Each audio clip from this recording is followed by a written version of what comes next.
some approach, you know.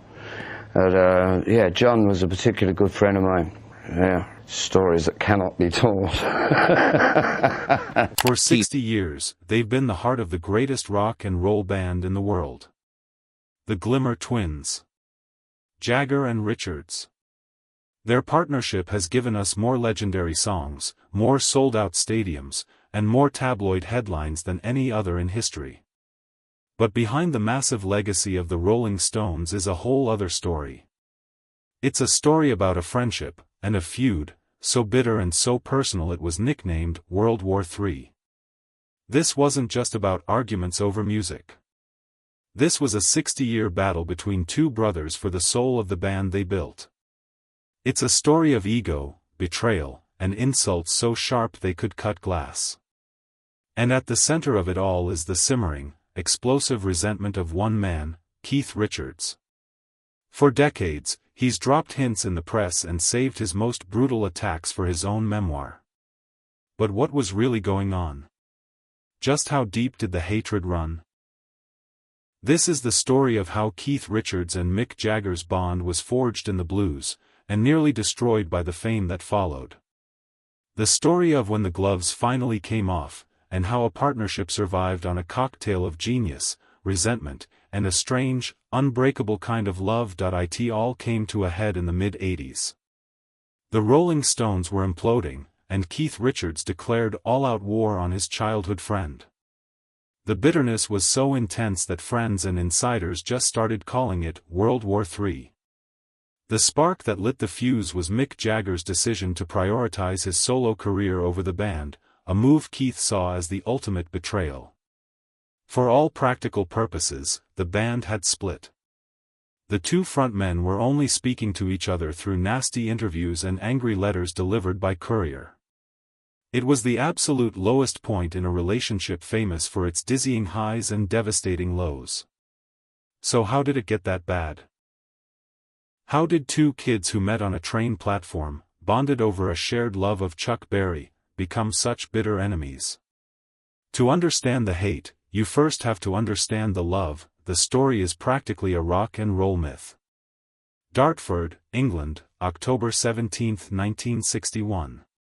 A young Keith Richards is on a train platform, clutching a Chuck Berry record, when he spots a familiar face. It's Michael Jagger, a kid he knew from primary school, who just happens to be carrying a stack of blues albums by guys like Muddy Waters and Jimmy Reed. That one moment was the spark. Keith was just thrilled to find someone else who was into real R&B. Their shared obsession with American blues music became the foundation for everything. They were like missionaries, obsessed with a sound that felt raw and real, a universe away from the squeaky clean pop music of the time. They started a band with Brian Jones, Ian Stewart, and later Charlie Watts and Bill Wyman, and the Rolling Stones were born. In those early days, Mick and Keith were a unit. They were the creative engine, completely inseparable. They cut their teeth in tiny London clubs, building a reputation for being dangerous, swaggering, and totally devoted to the blues. As songwriters, they became the Glimmer Twins, a duo that pumped out an incredible string of hits that would define a generation: I Can't Get No, Satisfaction, Gimme Shelter, Sympathy for the Devil. Keith was the riff master, the soul of the band, the quiet one who seemed to channel the blues through his guitar. Mick was the complete opposite. He was the preening, charismatic frontman who turned that raw energy into a global spectacle. They were two halves of the same coin, a perfect mix of substance and style. In his memoir, Life, Richards described their early days as a wonderful, unassailable world where teamwork was everything. For a while, it was perfect. But the machine they were building was getting bigger and more complicated than they ever dreamed. And that level of fame brought pressures that would start to crack that perfect bond. The first cracks were small. As the 60s turned into the 70s, their lifestyles began to drift apart. Keith went deeper into the rock and roll underworld, living out the outlaw persona while battling a heroin addiction that almost killed him. Mick, on the other hand, started moving into high society. He was becoming Sir Mick, the jet-setter who hung out with aristocrats and artists, a global celebrity outside of the band. Keith looked at Mick's social climbing with a mix of contempt and amusement. He thought Mick was losing touch with the raw, bluesy spirit that started it all. He started calling him, "Your Majesty." Things got even more complicated in their personal lives. The love triangle between Keith, his girlfriend Anita Pallenberg, and Mick during the filming of Performance in 1968 left a scar that never really healed. They tried to move past it, but it was a betrayal that just simmered under the surface for years. Richards later admitted that after the affair, his relationship with Jagger was never the same. The brotherhood was still there, but now it was poisoned by suspicion and resentment. The golden age was officially over. A long, Cold War was about to begin. Through the 1970s, the partnership survived, but the power dynamic had completely changed. The Rolling Stones were the biggest band on the planet, a monster of stadium tours and spectacle. But behind the scenes, the Glimmer twins were growing further apart. Keith's drug addiction was a huge problem. While he was lost in a narcotic haze, it was Mick who had to keep the massive machine of the band running.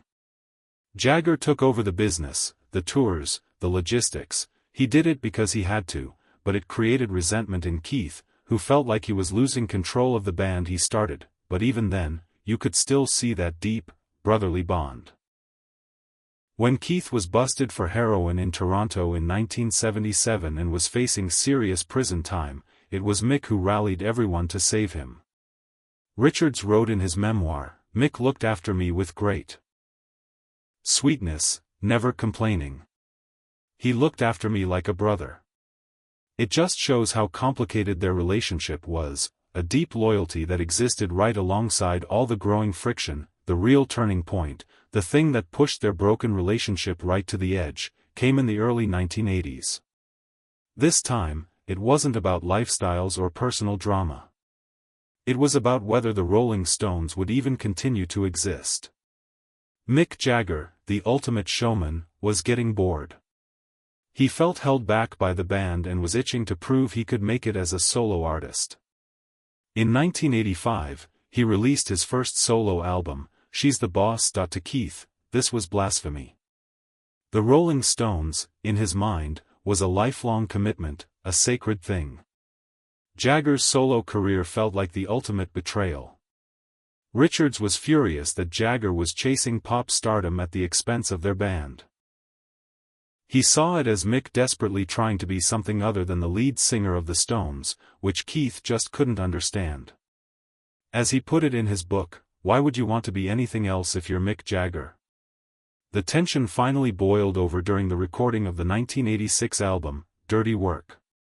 The sessions in Paris were hostile from the very beginning. Jagger was barely there, since he'd used most of his new material for his own record. That left Keith and Ronnie Wood to do the heavy lifting, trying to piece together an album in what Richards called a simply bad atmosphere. When Mick did show up, the tension was so thick you could feel it. They were barely speaking, and Jagger recorded most of his vocals by himself, long after the rest of the band had gone home. You could hear the disconnect in the music. The album's title, Dirty Work, felt like it was about their own toxic work environment. The Glimmer twins weren't glimmering anymore. They were in a standoff, and the stage was set for an all-out war. The battle lines were drawn. On one side, you had Mick Jagger, chasing solo fame. On the other, Keith Richards, the band loyalist, who was furious about what he saw as a huge betrayal. So, whose side are you on? Was Mick right to want his own career, or was Keith right to be angry? Let us know what you think in the comments. And if you're enjoying this dive into rock history, make sure you subscribe and hit that notification bell so you don't miss what happens next. The release of Dirty Work should have led to a world tour. Keith was desperate to take the new songs on the road. But then came the final blow. Mick Jagger sent a letter, not a phone call, a letter, announcing he wasn't going to tour. He wanted to work on his second solo album instead. Soon after, Keith read an interview where Mick said the Rolling Stones had become a millstone around my neck. For Richards, that was it. War was declared. He's the one who famously named this period World War III. The press became their personal battlefield. They ripped each other to shreds in interviews, with each admitted the relationships in the band were terrible. He claimed the band was in no shape to tour and that their health was diabolical. But Keith saw it as nothing but pure ego. He was enraged that Jagger didn't believe in the album and was walking away from the band that made him a star. The fight got ugly and personal. In his 2010 memoir Life, Richards held nothing back. He called Jagger's solo work dumb timing and not an inspired piece of work. He relentlessly made fun of Jagger's ego, calling him Your Majesty and Brenda.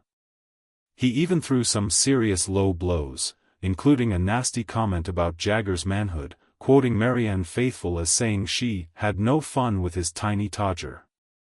Richards also wrote that he hadn't stepped foot in Jagger's dressing room in 20 years. The feud left the rest of the band caught in the middle. Drummer Charlie Watts, usually the quiet, dignified one, was famously pushed too far. In one legendary story, a drunk Mick Jagger called Charlie's hotel room in the middle of the night and slurred, "Where's my drummer?"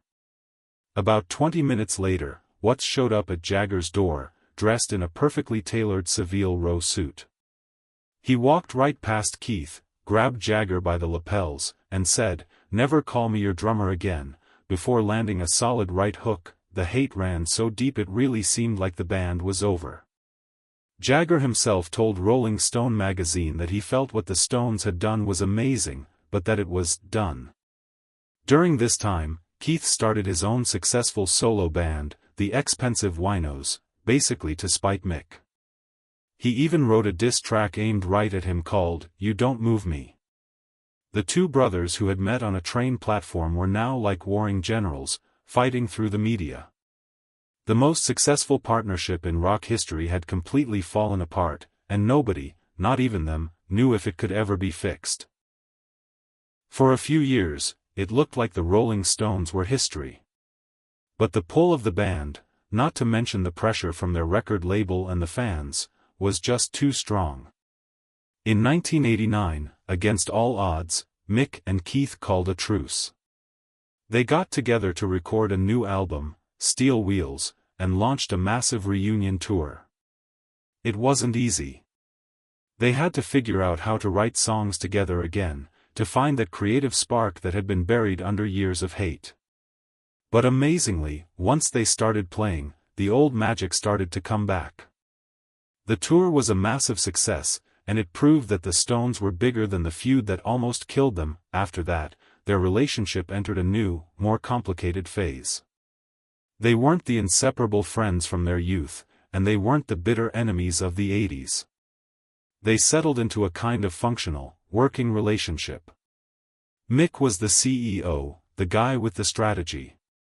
Keith was the musical director, the soul of the band. They learned to accept their roles. The fighting didn't stop, but it became more like playful jabs instead of declarations of war, but the scars were still there. In his memoir, Richards admitted the damage was permanent. He wrote, "Mick and I may not be friends, too much wear and tear for that." But right after that, he added something crucial, "We're the closest of brothers, and that can't be severed." How can you describe a relationship that goes that far back? Best friends are best friends. But brothers fight. Even today, the old tensions still pop up. While promoting their 2023 album Hackney Diamonds, Keith took a familiar swipe at Mick. He explained the 18-year gap between albums by saying, "Mick, given a song that he's not interested in, can really make it bad." Mick's waves of enthusiasm come and go. But in the same interview, he praised Jagger for being the one who pushed them back into the studio, saying Mick hit me in the right spot. Their relationship now is a perfect paradox. At a press conference for the new album, a reporter asked them the secret to their long marriage. Mick's instant, deadpan answer was, "Don't talk to each other too much." Keith then added that the real key was learning how to say shut up politely. They're joking, but it's a joke built on decades of hard-earned truth. They've learned to give each other space and to coexist as two completely different people who share an unbreakable bond. Keith even admits that working on his own solo projects gave him a new respect for the pressure Mick is under as a frontman.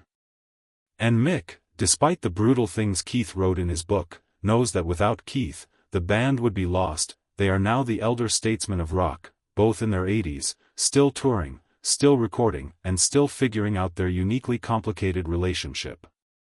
They get that their friction is also what creates their creative fire.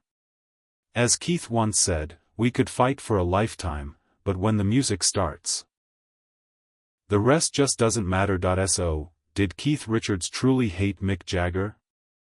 The title asks a simple question, but the answer is a lot more complicated. Hate is just too small a word to cover the messy, 60-year saga of the Glimmer Twins. What Keith felt wasn't simple hatred. It was the anger of a brother who felt betrayed. It was the frustration of a musical purist watching his partner chase what he saw as cheap fame. It was the kind of deep, cutting hurt that can only come from someone you love. In his most honest moments, Keith seems to reject the whole idea of pure hate. He's always said that underneath all the World War III talk, they're brothers. He once famously said, "I can knock him, but if anyone else does I'll slit his throat." That one sentence perfectly captures their relationship, a bond they will fiercely protect, even when they're at each other's throats. The rivalry, the insults, the clashing egos, it was all real. But it was also just one part of a much bigger story. A story of two men who were two sides of the same coin. They were different in almost every single way, and those differences are exactly what made the Rolling Stones work. Keith was the anchor, the blues purist who gave the band its soul and its grit. Mick was the sail, the charismatic showman who took that grit and sold it to the entire world. One just couldn't exist without the other. Their relationship proves that creative genius often comes from conflict.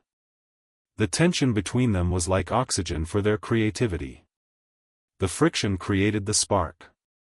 The constant push and pull between the grounded bluesman and the ambitious superstar is what kept the Rolling Stones vital and dangerous for 6 decades. So no, Keith Richards never finally admitted to truly hating Mick Jagger.